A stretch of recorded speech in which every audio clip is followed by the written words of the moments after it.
Det jeg godt kunne tænke mig i en fremtidig salon, måske cirka om 10 år, når jeg gerne vil have skabt min beauty salon. Og når jeg tænker på beauty salon, så tænker jeg måske med 20 borde.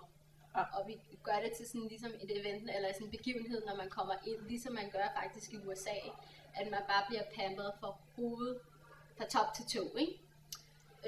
Og det er ligesom det, der er mit koncept, det er min store drøm. Men for at nå dertil, så bliver jeg nødt til at tænke småt, skabe et image og adskille mig fra de andre negleklinikker.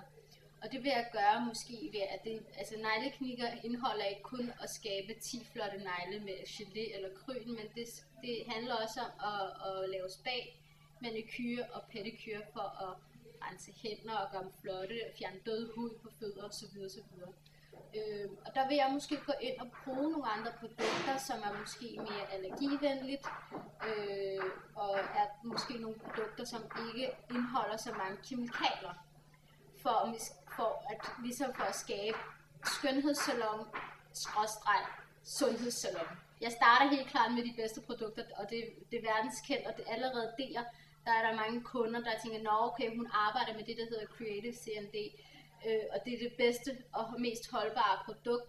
Der kan man allerede føle sig rolig i det. Det er nummer 1. Nummer 2 er, at jeg vil gerne skabe et navn. Jeg vil gerne dygtiggøre mig, før jeg selvfølgelig skal også markedsføre mig selv fra starten af, men jeg vil blive ved med at dygtiggøre mig, deltage til nogle konkurrencer, gå ud og udfordre mig selv til at tage udlandet og deltage til konkurrencer på den måde, at jeg får mit navn printet ind i magasiner inden for skønhedsbranchen. På den måde, så kan jeg måske også skabe et signatur, min måde, mine former for at lave negle. På den måde, så kan jeg gøre det til lidt trendsetter. At okay, dernede, der kan man få lavet en vis type form for negle og så videre, ikke? Og det kan man kun få lavet nede hos mig. Det jeg laver, det synes jeg også er kunstnerisk. Jeg omdanner nogle grimme hænder til nogle flotte hænder igen. Og det var det også fordi, at man kombinerer det også med noget nail art, og det vil jeg også gerne sidde og arbejde med, fordi at jeg synes igen, at vi her i Danmark, vi tør ikke så meget, når det kommer til farver, og vi bliver nødt til at åbne lidt mere og gøre det okay at gå med nogle farvede, udsmykkede negle, for at gøre det ekstra sjovt, fordi at vores udseende, ligesådan med hår igen og tøj og igen hænder, fordi det er begyndt at være en rigtig trend her i Danmark. Du ser måske hver anden pige på gaden bærer akryl eller gelé-negle.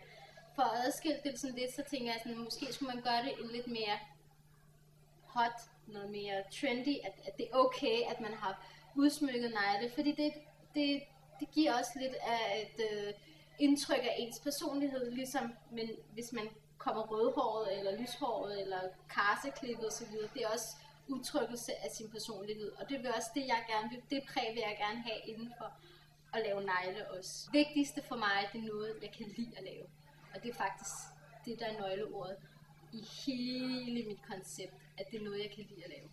Så brænder jeg også for det. Det er noget, jeg gider at stå op til.